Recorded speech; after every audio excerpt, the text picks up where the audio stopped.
Makinabang ka ba sa bagong senior pension? Mga kababayan, sandali lang. Kung ikaw o ang iyong mga magulang ay senior citizen, kailangan mong manood nito hanggang dulo dahil may malaking pagbabago na magaganap sa Enero hanggang Pebrero 26. Alam mo ba na may bagong listahan na at baka ikaw o ang iyong mahal sa buhay ay kasama na dito? Hindi na ito biro-biro dahil opisyal na ang announcement at maraming senior citizens ang makakatanggap ng pensyon na matagal nang hinihintay. Sa video na ito, ibibigay ko sa inyo ang kompleto at detalyadong impormasyon tungkol sa sino-sino ang kwalipikado sa bagong pension program, magkano ang matatanggap mong buwan ng pensyon, paano mag-apply, at ano ang mga requirements, kailan magsisimula ang distribution, ano ang mga deadline na dapat mong tandaan. Hindi ka dapat magpahuli dahil limited lang ang slots at may specific na deadline ang application. Marami ng seniors ang nag-aabang at baka malate ka pa. Kaya mga ka-YouTube, kung gusto mong malaman kung kasama ka sa listahan at paano makakakuha ng benepisyo na ito, manatili at panoorin ang buong video. At huwag kalimutan, kung nakatulong sao ang video na ito, paki-like at isubscribe para sa mas maraming updates tungkol sa senior benefits at programs. Mga kababayan, magandang araw sa inyong lahat. Ako nga pala si Your Name at welcome sa channel na ito kung saan kami ay nag-o-update ng mga pinakabagong balita tungkol sa government benefits, pension programs at lahat ng dapat ninyong malaman para sa inyong kinabukasan at sa kinabukasan ng inyong pamilya. At sa video na ito, talagang sobrang importante ang topic na ito dahil direktang nakakaapekto ito sa milyon-milyong senior citizens dito sa ating bansa. Alam ko na marami sa inyo ay naghihintay na ng mahabang panahon para sa update na ito. Ilang taon na rin nating pinag-usapan ang bagong pension program para sa ating mga senior citizens. At ngayon, opisyal na po ito, hindi na ito chismis. Hindi na ito chismis sa kanto, kundi tunay na balita na galing mismo sa gobyerno. Ang bagong senior pension program ay ipapatupad na simula Enero hanggang Pebrero, 2026 at kailangan nating maging handa dahil maraming requirements at proseso ang dapat nating sundin para makasiguro na makakakuha tayo ng benepisyong ito. Pero bago tayo magpatuloy, gusto ko munang linawin kung ano ba talaga ang ibig sabihin ng bagong pension program na ito. Marami kasi akong nababasa sa comments at sa mga messages na natatanggap ko na may confusion pa rin. May mga nagsasabi na ito raw ay replacement sa existing pension. May nagsasabi naman na ito ay additional. Kaya hayaan ninyong i-explain ko ng maayos at detalyado para walang kalituhan. Ang bagong senior pension program na ito ay bahagi ng Expanded Social Protection Program ng gobyerno para sa ating mga nakatatandang kababayan. Ito ay isang supplementary benefit. Ibig sabihin, dagdag po ito sa existing benefits na natatanggap na ng ating mga seniors. Kung meron na kayong tumatanggap na GSI's pension, SSS pension, o iba pang government pension, patuloy pa rin kayong makakatanggap niyan. Ang bagong program na ito ay para sa mga senior citizens na hindi pa covered ng major pension programs o kaya naman ay may kulang pa sa minimum threshold na itinakda ng gobyerno para sa dignified living ng ating mga matatanda. Ngayon, pag-usapan natin kung sino ba talaga ang qualified dito. Una sa lahat, dapat kayo ay 60 taong gulang at higit pa. Ito po ay strict requirement at walang exemption dito. Kahit 60 taong gulang ka pa lang ngayong taon basta magiging 60 kaon or before December 2025, qualified ka na para sa program na ito. Pangalawa, kailangan mo ng valid senior citizen ID. Alam kong marami pa ring seniors na walang ID, kaya kung wala ka pa, kailangan mo mag-apply sa Office of Senior Citizens Affairs sa inyong munisipyo or City Hall.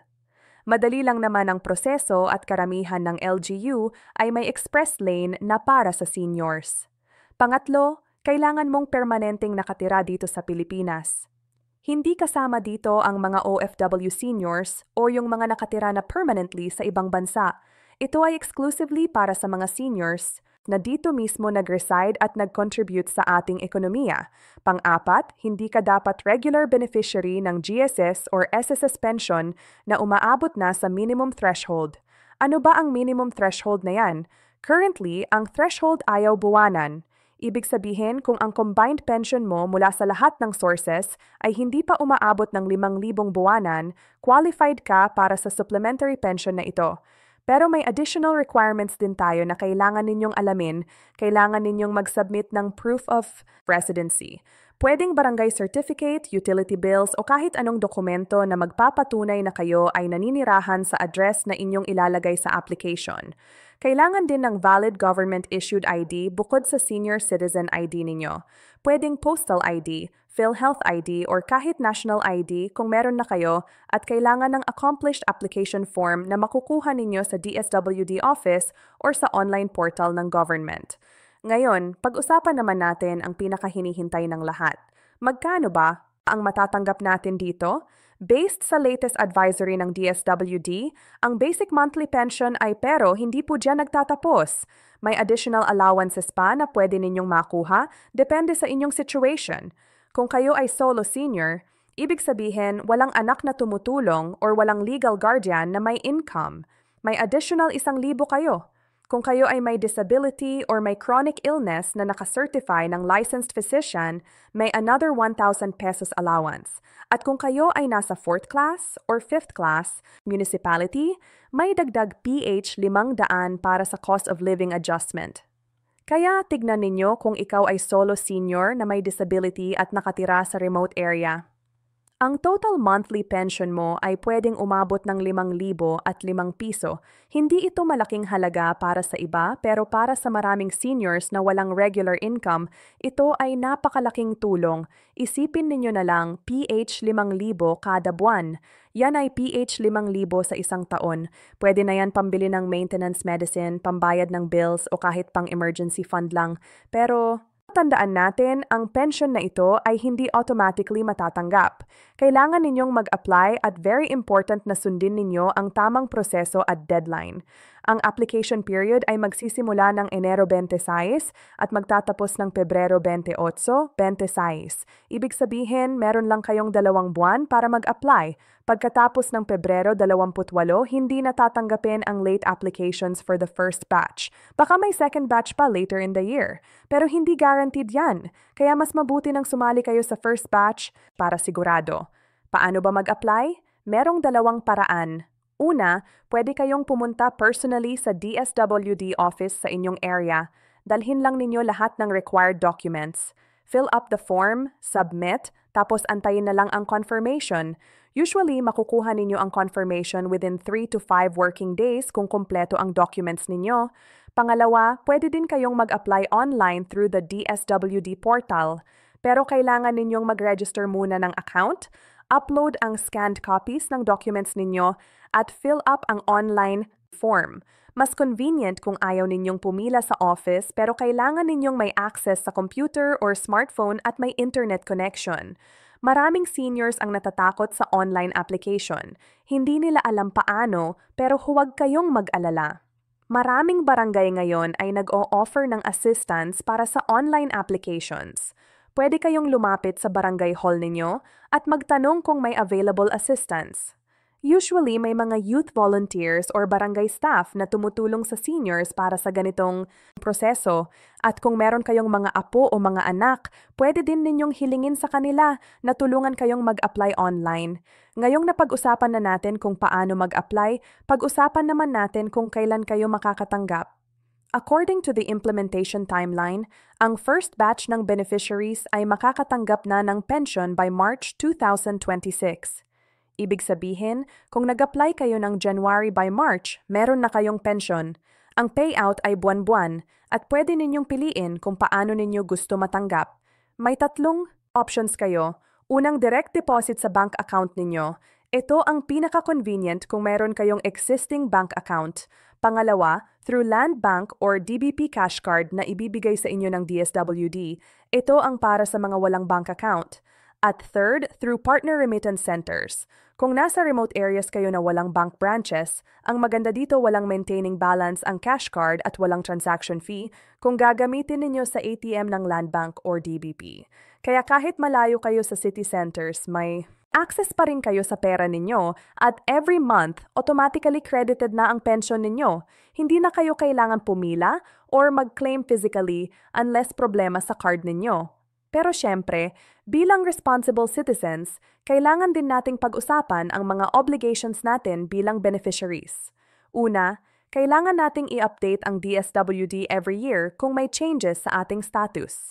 Halimbawa, kung nag-start ka na makatanggap ng SSS pension na umaabot na sa threshold, kailangan mong i-report yan para ma-adjust ang benefits mo. Pangalawa, ang pension na ito ay strictly para sa personal needs ninyo. Hindi pwedeng ibenta, ipahiram, or i-transfer sa ibang tao. At pangatlo, kailangan ninyong mag-resertive every year na kayo ay buhay pa at qualified pa rin. Ito ay para maiwasan ang fraud at para masiguro na ang pondo ay napupunta talaga sa mga nangangailangan. Alam ko na may mga nag-aalala dyan na baka hindi sila ma-approve or baka may magiging problema sa application nila. Kaya gusto kong ibahagi sa inyo ang common reasons kung bakit nare-reject ang applications. Unang dahilan, incomplete documents. Kaya very important na double-check ninyo lahat bago mag-submit. Pangalawang dahilan, hindi tugma ang information sa ID at sa application form. Halimbawa, iba ang spelling ng name sa senior citizen ID ninyo compared sa birth certificate. Kaya siguraduhin ninyo na consistent lahat ng documents ninyo. Pangatlong dahilan, hindi nakapag-submit within the deadline. Kaya ulitin ko, Enero 2 hanggang Pebrero, 28 lang ang window ninyo. At gusto ko ring i-address ang mga common questions na natatanggap ko. Una, pwede ba kayong mag-apply kung wala kayong birth certificate? Yes, pwede. May alternative documents na pwedeng gamitin like baptismal certificate or late registration of birth. Pangalawa, ano mangyayari kung namatay ang beneficiary? Ang pension ay automatic na ma-terminate pero may death benefit na one-time payment na ibibigay sa legal heirs. Pangatlo, pwede ba kayong mag-apply kung nasa ospital kayo or bedrid?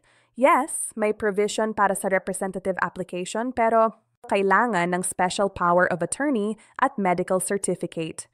Marami rin akong naririnig na nag-aalala sa sustainability ng program. Totoo bang matagal itong tatagal o baka after 1 taon mawala na? Based sa government statements, ito ay fully funded program na backed by national budget allocation. May med funds na specifically para dito at ang projection ay minimum of 5 years ang guaranteed implementation. At syempre, kung successful ang program at nakikita ng government na talagang may positive impact, malaki ang chance na ito ay maging permanent fixture ng social protection system natin. Gusto ko ring i-highlight na ito ay parte lang ng mas malaking social reform agenda ng government. Kasunod nito ay may mga planned programs din para sa persons with disabilities, para sa solo parents at para sa indigenous peoples. Kaya nakikita natin na gradually nag-expand ang safety net ng government para sa vulnerable sectors. At ito ay magandang development dahil ibig sabihin unti-unti nang nare-recognize ang importance ng social protection hindi lang para sa empleyado kundi para sa lahat ng Pilipino. Para sa mga meron pang tanong or concerns, meron kayong pwedeng tawagan na hotline.